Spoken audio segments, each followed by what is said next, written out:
What's going on YouTube? And today we talk about the hits and misses of the C8 mid-engine Corvette because I really like the car. There's just some little things here and there that let's just say I will not be getting rid of my C7 anytime soon. Is the steering wheel, the spoiler design, the wheel options.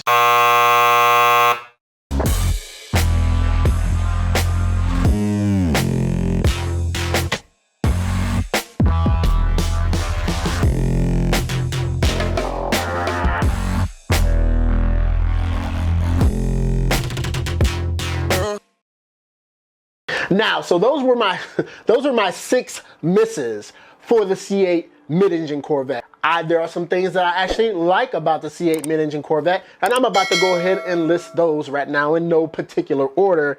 And so the first one is, without a doubt, ladies and gentlemen, the options. The options of this car is phenomenal. You're able to change your seat belts. You're able to change the stitching. You're able to get the beautiful GT1, GT2, or the competition seats. You're able to just do so much. The engine, the appearance package, like I was just talking about. There's just so much customability that you can do to this car that it is a breath of fresh air for you to be able to make this car your own, because this is going to be a mass-produced car. I think they are planning on trying to do like 40,000 units a year. I don't think they'll get to that this year, but I think eventually they want to get to 40,000, I believe. And so anything that someone can do to personalize it and make it their own, I'm all about it. And I think that that GM has definitely hit the mark with being able to provide all these different options for this car. All right, number 2, the front lift system. The front lift system is, without a doubt, the best part of this car, because everybody knows that if you are a C8 owner, or excuse me, if you are a C7 owner, you are constantly worried about scraping your front lift, and it's just not a great feeling. But you're able to have not only a front lift system that will lift up the car, I believe, 2 inches, but you get to program it. You get to use GPS to program over 1,000 different locations that it will remember. And so that is huge. So now each and every time that you go over that particular area, you don't have to worry about lifting the car. The car is going to lift itself because you're able to program those different GPS locations. And once you do it one time, fire and forget. You're good to go. So that is definitely, when I first heard that the night of the reveal, I was blown away. There was one other thing during that reveal that was the only thing that was bigger than this, and we'll get to that. But front lift system, kudos to you, GM, for providing that. Now, not everybody will want that option, but it's good to be able to have that option if you want it. So there you go. Number 3 of the biggest hits for the C8 mid-engine Corvette, and that is going to be the interior. The interior is such an upgrade that it is now a proper interior for the Corvette. Now, don't get me wrong, the C7, I actually love the interior for the C7 with the microfiber suede and just some of the different bits because it was light years above what the C6 was. C6 was very plasticky. C7 actually came up with some upgraded materials. You got to put some carbon fiber in there. You had the, like I said, the micro suede inserts. And so it actually looked a heck of a lot better than the C6. Now, bring it up to the C8, you actually have high quality materials. You have the metal looking portions of the interior are actually metal. The shift paddles, very sturdy, metal. The interior trim, the Napa leather, just all around the interior is so much more pleasant and so much more sturdy. When you touch something, it has some weight to it. It has some robustness to it. So definitely kudos to you, GM. I'm upgrading the interior because it definitely needed it, and you guys brought it there. So number 4, and this is what I was touching on earlier, that may have been a little bit bigger than the front lift system, and that is the price point.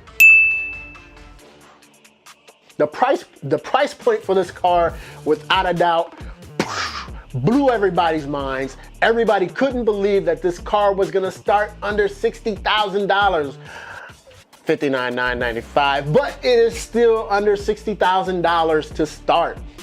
When the 2020 Corvette Stingray goes on sale in the US, it will start at less than $60,000. So it's pretty great. And yes, people want to split hairs about it. Oh, well, as soon as you add something, you're not going to be able to buy the car under $60,000.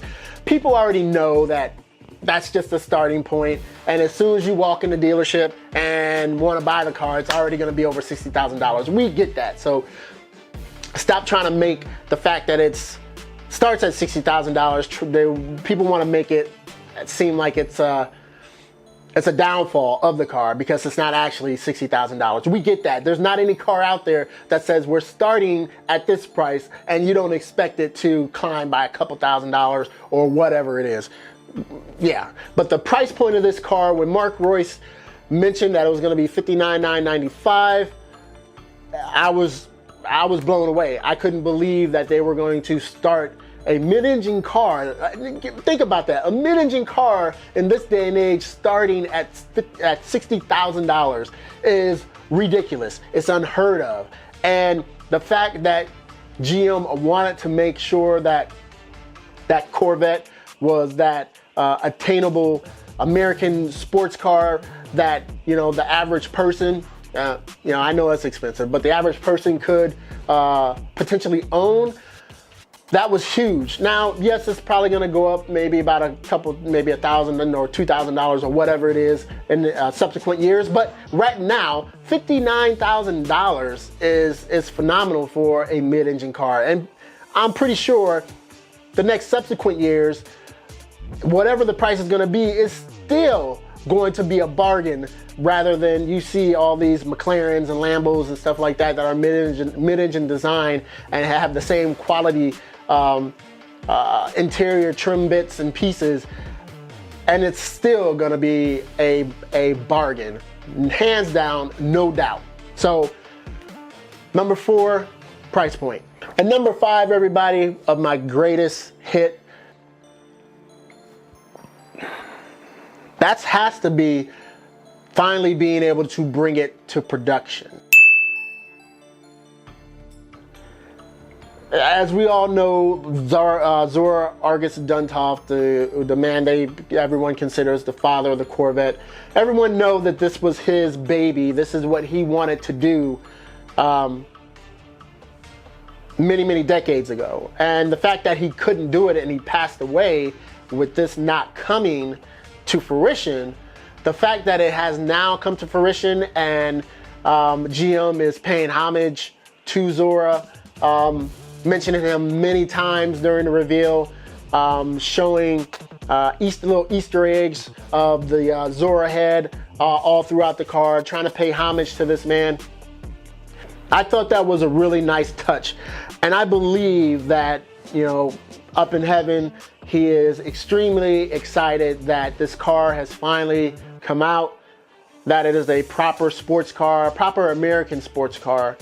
And I think he's extremely happy. So I truly believe that for me, the fact that this car is now here is the biggest kudos that GM could get. I'm glad that they didn't come out with this car and ended up coming out with the C7, because like I said, the C7 was, to me, that was the epitome of the American sports car. That is what had me all in with Corvette. As I told you before, the C6 ZR1 was when I really took notice and started to love, you know, Corvettes. But like I said, the C7s, I was all in. Just the way the looks were, I knew one day that I needed to get one.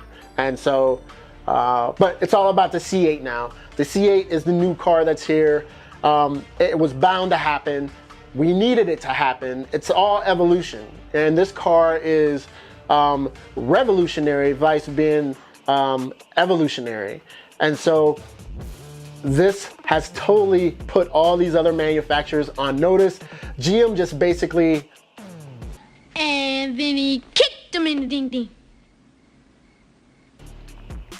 Yeah, kicked him in the ding ding. And so good job on you there, GM, for bringing something to market that is an amazing car. So everybody, that's all I have time for today. Like I said, thank you guys so very much for coming through, checking the channel out. If you like this video, please go ahead and hit that like button. If you like the channel, go ahead and hit that subscribe button, and don't forget to hit that bell notification button.